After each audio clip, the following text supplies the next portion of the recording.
அனைவருக்கும் வணக்கம். இன்னைக்கு அம்மா வந்து விறகடுப்புல வந்து பருப்புலாம் வேக போட்டுட்டாங்க.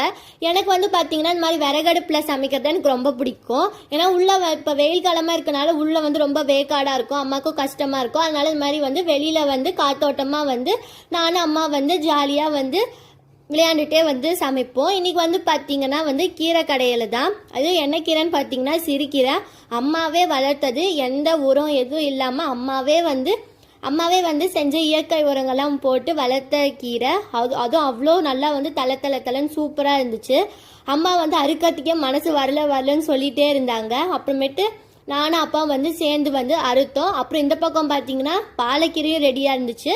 அம்மா வந்து இன்னும் ஒரு 3 நாள் இல்லை ஒரு 2 நாள் வந்து அம்மா வந்து பாலக் சப்பாத்தி வந்து செஞ்சு தரேன்னாங்க. அப்புறம் கீரை எல்லாத்தையும் பறிச்சுட்டு வந்து அதுவும் பார்த்தீங்கன்னா ஃப்ரெஷ்ஷாக வந்து பறித்து அம்மா வந்து சூப்பராக செஞ்சு கொடுத்தாங்க.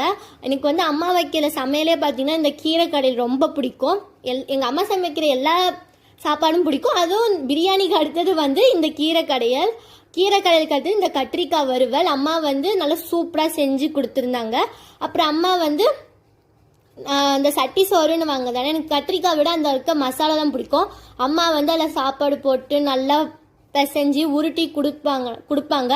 அது சாப்பிட்டோம்னா சாப்பிட்டுக்கிட்டே இருக்கலாம் போல இருக்கும். அப்புறம் இன்னைக்கு பார்த்தீங்கன்னா சுட சுட சாதம், சிறுகீரை கடையல், அப்புறமேட்டு பார்த்தீங்கன்னா கத்திரிக்காய் வறுவல். அப்புறம் நானும் அப்பா அம்மா எல்லாரும் சேர்ந்து வந்து உட்காந்து சாப்பிட்டோம்.